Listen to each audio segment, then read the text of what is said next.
इस माया के संसार में ऐसे रहो जैसे जल में कमल रहता है। अपने मन को समझाना सीखो। ये मन बहुत काम की चीज़ है। ये मन सबके साथ है। जब विद्यार्थी अपने मन को समझाकर विद्या अध्ययन में लगा लेता है तो ये मन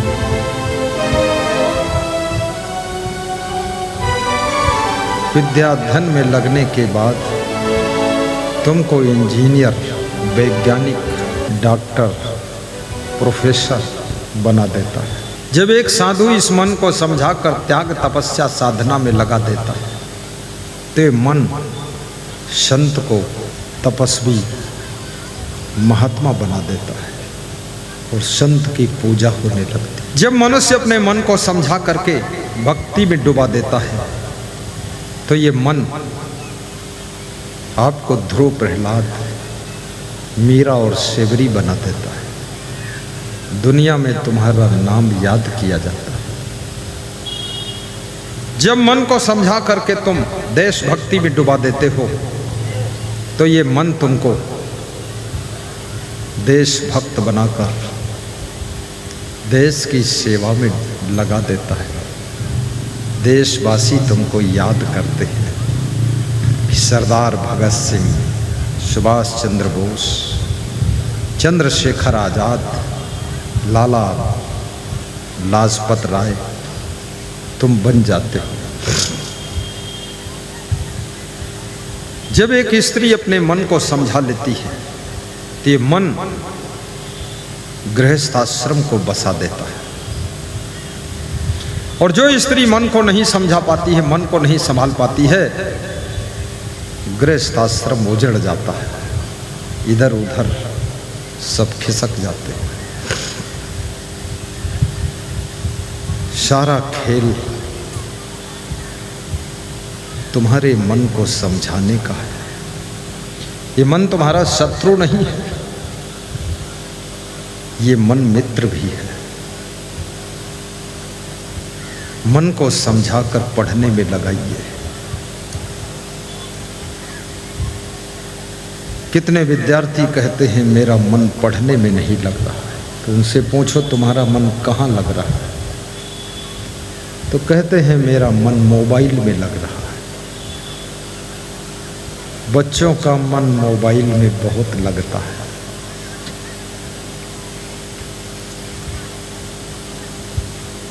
बच्चों का मन खेलने कूदने में बहुत लगता है।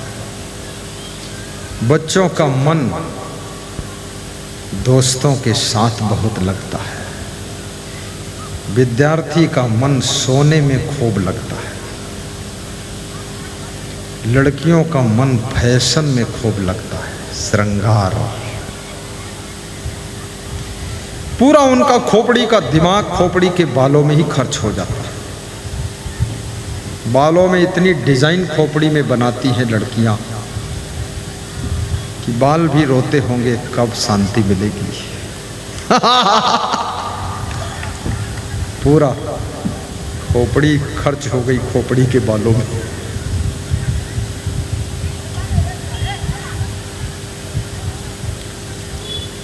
जवानों का मन विषय भोग और प्रपंच में लग जाता है। बूढ़ों का मन चिंता, टेंशन और दुख में डूबा रहता है। व्यास गादी समझा रही है,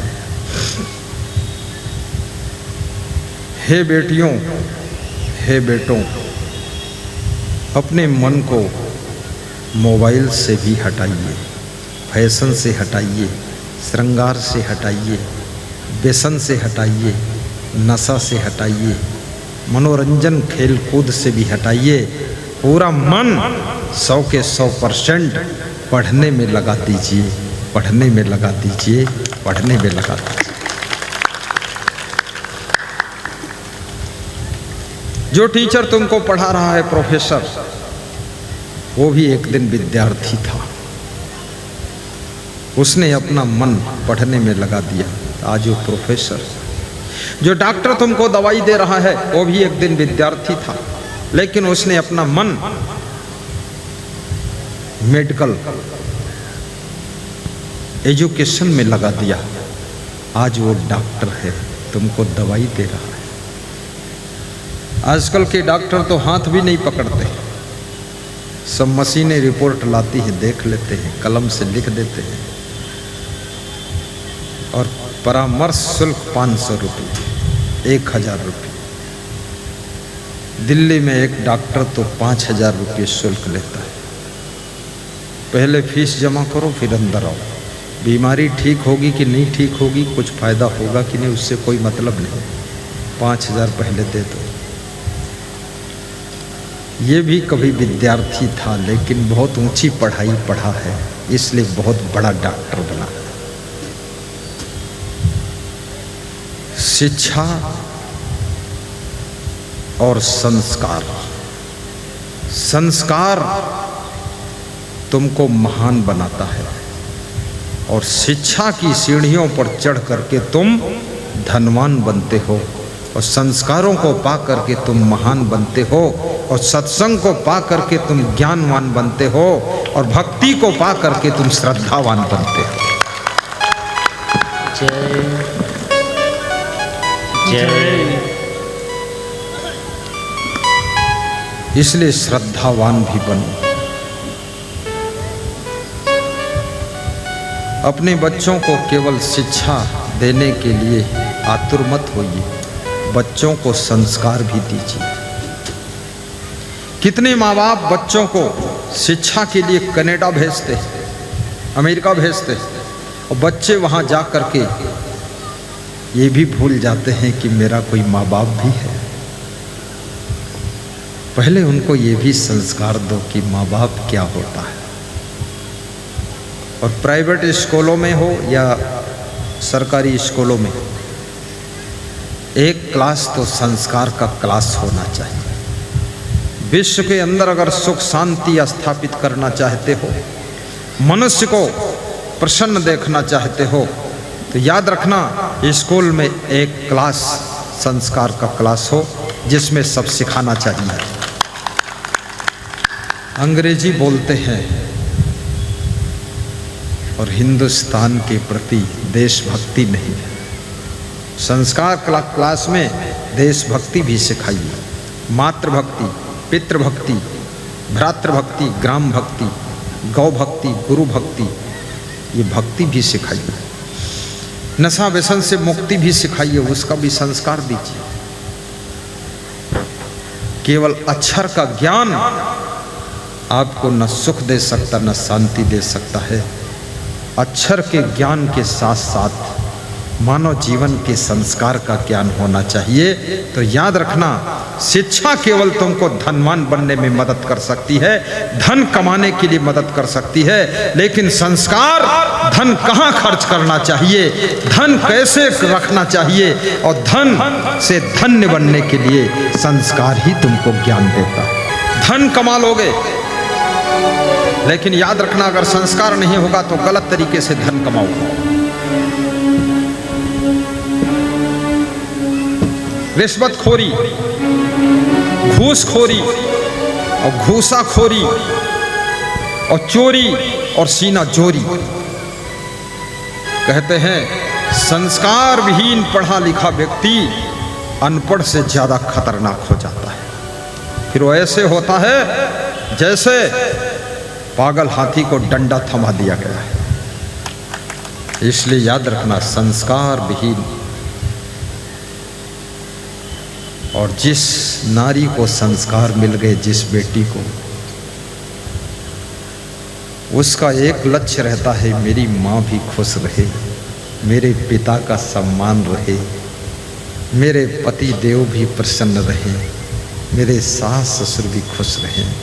संस्कार से सुसज्जित नारी घर की देवी होती है।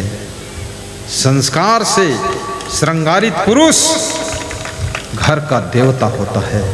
और संस्कार विहीन नारी, वो मास्टर हो चाहे डॉक्टर हो, बहुत खतरनाक होती है। और संस्कार विहीन पुरुष, चाहे इंजीनियर हो, चाहे बैरिस्टर हो, और चाहे कलेक्टर हो, लेकिन वो कांटा ही है, वो कलेक्टर कांटा बन जाता है। इसलिए संस्कार होना चाहिए। शिक्षा प्राप्त किया है, फर्स्ट शिक्षा तो प्राप्त करो, लेकिन ये भी सोच लो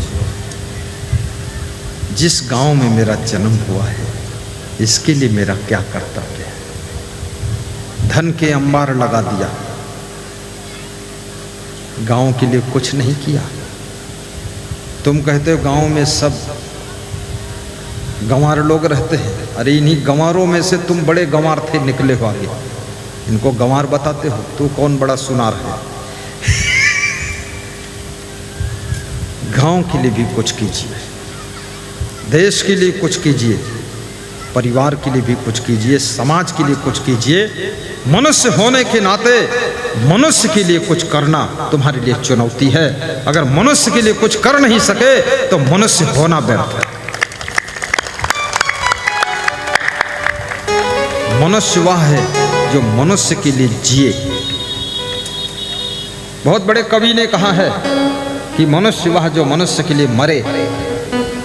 मैं कहता हूं, मेरा कोटेशन है अलग, कि मनुष्य वह जो मनुष्य के लिए जिए, मनुष्य वह जो मनुष्य के लिए कुछ करे, मनुष्य वह जो मनुष्य को सुखी बनाए, मनुष्य वह जो मनुष्य को जीना सिखाए, मनुष्य वह जो मनुष्य को महान बनाने का काम करे, वही मनुष्य